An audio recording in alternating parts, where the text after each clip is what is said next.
The last transmission came in at 14:32. 4 words. Patrol Alpha, all clear. Then, nothing. For the next 6 hours, no one at Joint Arctic Research Station Kilo 7 heard a single word from the 4 men moving across the ice shelf northeast of Ellesmere Island. They were not supposed to go silent.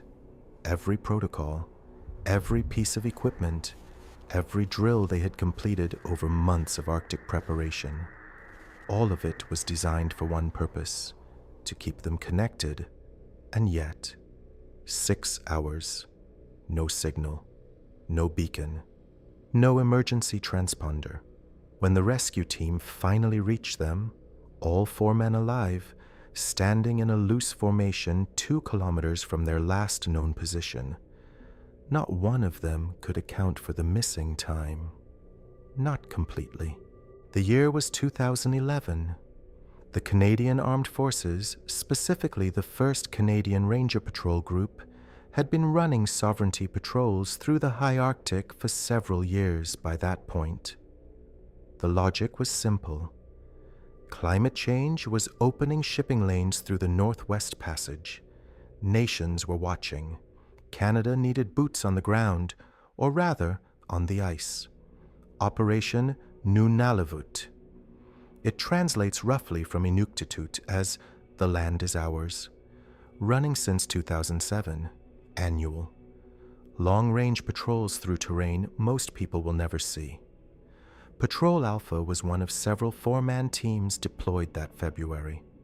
Their mission was standard: a 5-day traverse across the Ellesmere Island ice shelf, document ice conditions, test equipment, assert presence in a corridor that had seen increased foreign vessel activity the previous summer. The team was experienced. The patrol commander, a warrant officer, 14 years of service, 3 previous Arctic deployments. He had done this route before. 2 of the Rangers had grown up within 200 kilometers of the patrol zone. The 4th man, a signals technician, newer to Arctic operations but fully trained. Their equipment: 4 radio sets, 2 primary HF systems, 2 VHF backups, a satellite phone, a personal locator beacon, and a GPRS tracking device transmitting their position every 15 minutes. They left the staging point at 700 on February 14th. By midday, they were on schedule. By 14:32, they had checked in for the last time. The first irregularity was not the silence. It was the positioning data. At 14:45, the GPRS tracker showed the patrol moving northeast, normal pace, 4 to 5 kilometers per hour. At 1500, still moving. No concerns. At 1515, the tracker updated again. Same position as 1500, no movement. That alone wasn't alarming. They could have stopped. A rest break, a navigation check, standard. At 1530, still no change. At 1545, nothing. The duty communications officer, Master Corporal Thiessen, attempted radio contact at 1540 on the primary HF frequency. No response. Secondary HF. No response. VHF. Emergency channel. Silence. He notified his watch commander, then tried the satellite phone. It rang. That detail matters. It rang, which meant the network was reaching the device, but no one picked up. By 1600, the watch commander authorized another full round of contact attempts. All failed. Then at 1615, the tracker showed movement again. The patrol was heading south, back the way they came. Slower now, 2 kilometers per hour. The watch commander noted it, did not escalate. Slow movement in Arctic terrain is common. Ice conditions change. Men get tired. But at 1630, the tracker updated again. The patrol was no longer heading south. They were heading northeast, the same direction as before, same slow speed. back toward wherever they had been. Thiessen would later describe it as watching something loop. He said it felt like looking at the same image, repeating. By 1700, the base commander was involved. A quick reaction team was assembling. At 1723, the tracker went offline. Not a dead battery, not a recorded fault. It simply stopped transmitting. Between one 15-minute window and the next. Active, then absent. At 1800, formal search and rescue protocol was activated. At 1912, Corporal Brossard, leading the snowmobile team, spotted 4 figures on the ice, 2 kilometers northeast of the patrol's last confirmed position. All 4 men upright, not waving, not signaling, standing in a loose line facing south, facing the approaching team. Brossard later said it looked like they had been waiting. Before the rescue team reached them, Brossard noted several things. First, the spacing. The 4 men were not grouped together. They were spaced 4 to 6 meters apart, evenly, like a deliberate stationary security formation, the kind used when a team halts in potentially observed terrain. But there was nothing to observe, no features, no structures, only flat ice in every direction. Second, they did not move as the snowmobiles approached. Brossard honked twice. Standard acknowledgement. Nothing. The men stood completely still until the team was within 50 meters. Then the patrol commander turned, looked at them, and raised one hand, slowly. Third. When the team reached them, the patrol commander's first words were not relief, not gratitude. He asked what time it was. When Brossard told him, 1914, the patrol commander looked at the others. The older ranger said something quietly in Inuktitut. The signals technician sat down on the ice without being told to, cross-legged, hands on knees, staring at nothing. Brossard described the atmosphere as quiet in a way he couldn't quite place. The men weren't panicked, they weren't injured, they were just present. In a way that didn't fit the situation, the patrol commander's debriefing lasted 4 hours. From the portions that have been made available, through post-incident summaries and private accounts from those present, what emerged was incomplete, contradictory in places.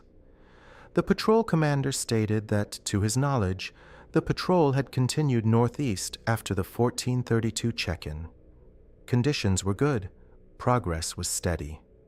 Then, at some point he could not specify, the light changed. Not darkness, not a storm. He described it as a flattening, as though the contrast drained out of the landscape. Not fog. He had been in Arctic fog. He knew what that was. This was different. The horizon became indistinguishable from the sky. The ice underfoot became indistinguishable from the air. The patrol halted. He attempted radio contact. No signal. Not static, not interference. Genuine absence, as though the frequency itself were empty in a way frequencies are not usually empty. He said time passed. He could not say how much. He said it did not feel like 6 hours. It did not feel like any specific duration. The best way he could describe it, time had become a texture rather than a sequence. He knew that sounded wrong.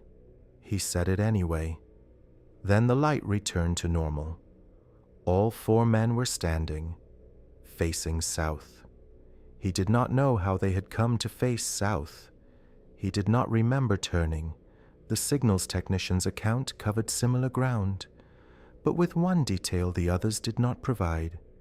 He said that during the period he could not account for. He had been aware of sound, not voices, not wind, a low rhythmic frequency, below what you'd normally hear as a sound, Something felt more than heard. In the chest, in the teeth. Consistent, unwavering. When it stopped, the light came back. He asked the debrief officer whether geomagnetic activity could produce that kind of sensation. The question was written down. The answer, if one was given, is not in the available record. The older ranger said very little. He confirmed the basic sequence of events. When asked about the missing time, he was quiet for a long moment. Then he said, "The land sometimes does things that cannot be put into a report." He said this was known by people who spent enough time out there. He did not elaborate. When pressed, he said he wasn't being evasive. He said some things do not fit into the forms they were being asked to fill out. He asked to end the debriefing. The request was granted. The official explanation, issued 3 weeks later, attributed the incident to ionospheric interference, equipment limitation, and atmospheric radio distortion. All real phenomena. Well documented. Not unusual at that latitude, the GPRS failure was attributed to a known firmware issue in the device model. The patrol's missing 6 hours, not addressed directly. The phrasing used was that the patrol encountered environmental and psychological stresses consistent with extended cold weather operations. That was it. No further elaboration. Access to information requests filed in subsequent years returned documents with significant sections withheld.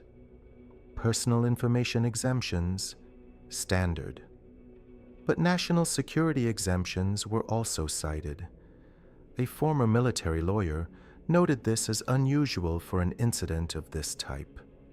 Routine equipment failures do not typically carry national security classifications.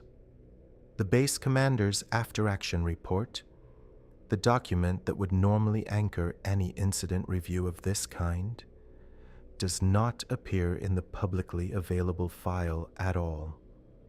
Its absence was flagged in a 2014 academic paper on Arctic sovereignty operations. The authors could not determine whether it had been withheld, destroyed, or never filed. The signals technician left the Canadian Armed Forces in 2013. Voluntary release. Nothing unusual in the paperwork. He has not given any interviews. Brossard spoke briefly about the rescue in a 2016 podcast on Canadian military history. When asked what he thought had happened, he paused for several seconds. He said in his experience, people lost in the Arctic move. They search for shelter. They signal. He said those 4 men hadn't looked lost. He said they looked like they'd been somewhere else and had just come back. He said he'd thought about that a lot over the years. He didn't know what to do with it. The older ranger returned to his community after the incident. People who knew him said he never spoke about the patrol. He died in 2019. He was 71. There is a version of the story that fits neatly into the available boxes. Ionospheric interference, equipment failure, the psychological effects of Arctic isolation, of cold, of flat white light that removes all visual reference, that can disorient even experienced personnel. Time distortion is documented. Dissociation is real. That version is available to anyone who wants it. But there are edges here that do not sit flat. 4 men, 5 independent communication systems, none of which functioned. A tracker that moved, stopped, reversed, moved forward, then vanished. 2 lifelong Arctic rangers who could not account for 6 hours. A patrol commander who described time as a texture. An elder who said the land sometimes does things that cannot go into a report. And a base commander's document that simply does not exist. None of this is impossible All of it has explanations. The explanations are sufficient, in the way that official explanations are often sufficient, which is to say, they answer the question, without quite touching the thing underneath it. The high Arctic existed long before the maps and the radio frequencies and the sovereignty operations. Its silence is not the silence of emptiness. It is a silence of something vast, something indifferent, something that does not acknowledge being watched. 4 men walked into that silence on February 14th, 2011. They came back, but something in how they came back, the stillness, the question about the time, the way they stood on the ice in the dark, facing south, waiting, does not completely resolve. It stays open, like a frequency no one is transmitting on, that somehow is not empty.